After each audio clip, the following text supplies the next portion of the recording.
Here we are at stunning Denver Union Station.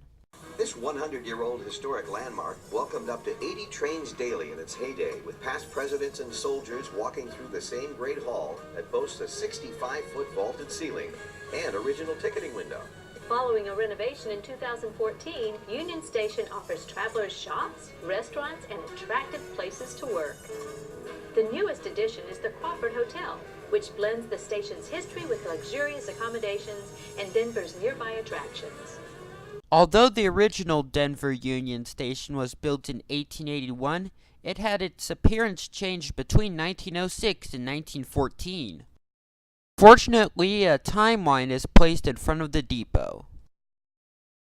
Here's how the building originally looked when it was completed in 1881. It was built and designed by A. Taylor Architecture of Kansas City. In 1892, wings were added to the station, which caught fire in 1894. Van Brunt and Howe, a Kansas City architecture firm, redesigned the depot. Does anyone know when this welcoming arch was removed? I couldn't find any information about its removal. Also around this time, the station alliance between the railroads was reorganized and decided to redo the center part of the depot to how it is today. Govan Walsh Architectures redesigned the station. During my visit here, I wondered if this layout was still there, or at least a different layout.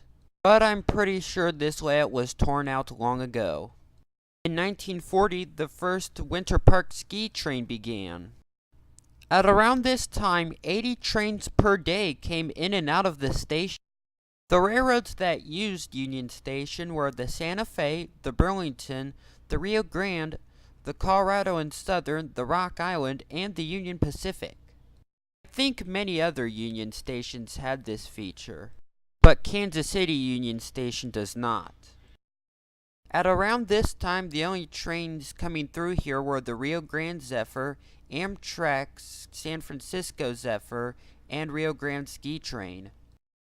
RTD purchased Denver Union Station in 2001 and planned to upgrade and redo it. The first step was adding the light rail station a couple of blocks north of here.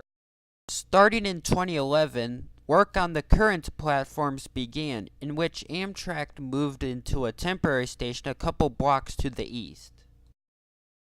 After being reopened in May 2014, many shops and a cafe moved in. On the rest of the property, many new buildings are currently being constructed. Right as I got out, I saw an A-Line train and the California Zephyr. A large RTD map was in front of the platform. At the bottom left, you can see the 4 new rail lines which were added in 2016. The A line opened in April 22nd, 2016. The B line to Westminster opened a couple weeks after our visit. The streetcar-sized R line opened in February 2017, and the G line to Arvada has yet to open.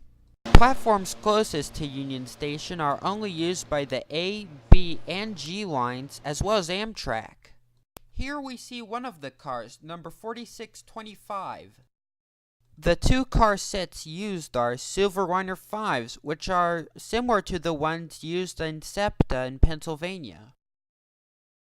Cars 4013 and 4014 are specially painted for Colorado University and are parked out not in service on Platform 3. Platform 6 is also shorter in length and may be used for parking cars not in service. I managed to get a picture of the Sightseer Lounge and Coach 34004 of the California Zephyr just minutes before it left.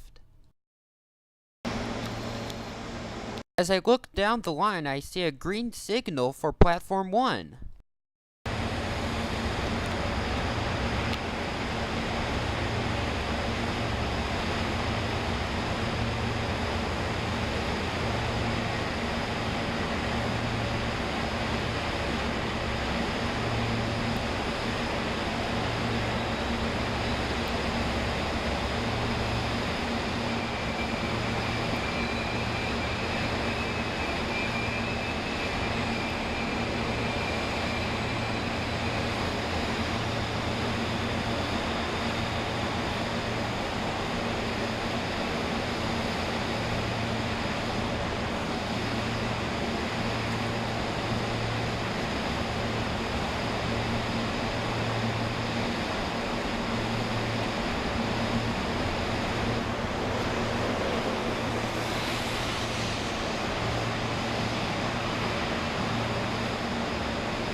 After the Amtrak left, I could see some private cars on Platform 5. This blue car, number 403, is lettered for the Missouri, Kansas, and Texas Railroad, or MKT. The ties for the RTD tracks run with the rails, not against them. There's also a few signs about train safety sponsored by Dumb Ways to Die. This gray baggage car number 3 is probably for the generator and supplies for the private cars. You can see to the left that construction is going on very close to the station. This timetable shows that A-line services run every 15 minutes and probably around the clock. And here's the 8 p.m. train from the west.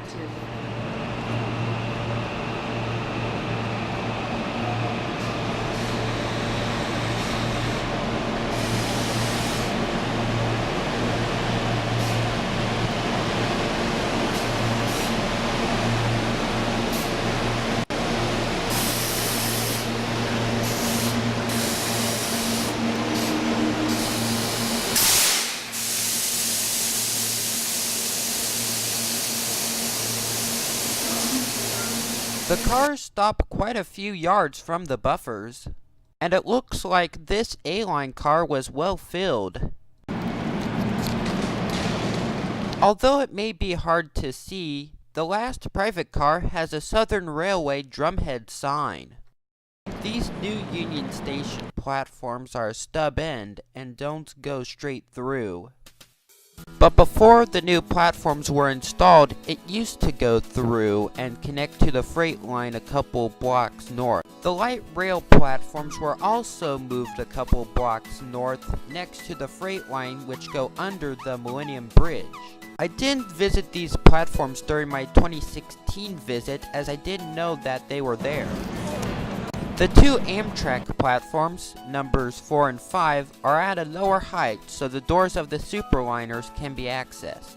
The gray private baggage car that had the number 3 actually has a smaller number, number 800751. Car number 3 is labeled as a passenger support car. Unfortunately, I did not get which 4-digit abbreviation owns it. The next car is painted two-tone blue, which kinda matches the observation car, but not really. It also had a porthole window on the end, which means it was built for the Milwaukee Road. Its number is 800628. This green business car is lettered for the Southern Railway, but I don't think it was ever owned by the Southern Railway and was built sometime later. Platform 8 is also the same length as Platform 6, which makes Platform 7 the only full-length platform on the left side of the Amtrak. The last private car is lettered for the Missouri, Kansas, Texas, and has the big number 403, and also has the small number 80093. All the platforms are very long, so they can hold the entire California Zephyr train, which is 10 cars including at least 2 locomotives. Screens on the upper deck to prevent things from falling off, but it's big enough to stick my camera lens through. Also parked not in service on Platform 8 are car set 4043 and 4044. Although the destination boards are blank, the RTD is still showing. Between the Amtrak platforms, there is a small service platform for work carts to access the train. Car 4015 is still parked on Platform 2, but its destination board is blank. Instead of the dividing road being a plain color, it says Amtrak on it, which is something I find cool and unusual. I also saw this sign on one of the support poles, but there is no crossings at track level at the Denver Union Station platforms.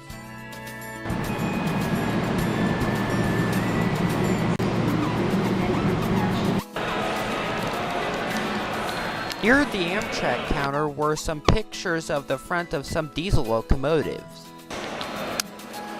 Some had more editing applied to them than others.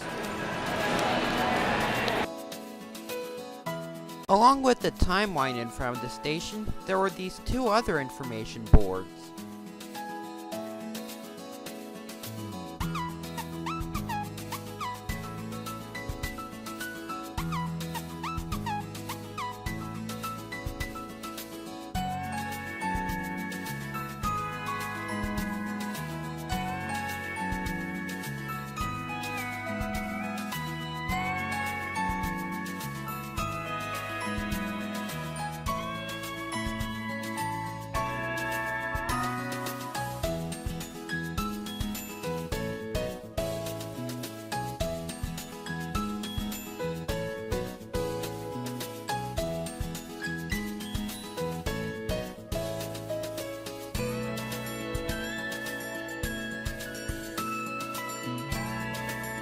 Well, that's all for this video. The next part of my 2016 Railcation will be in the Colorado Railway Museum.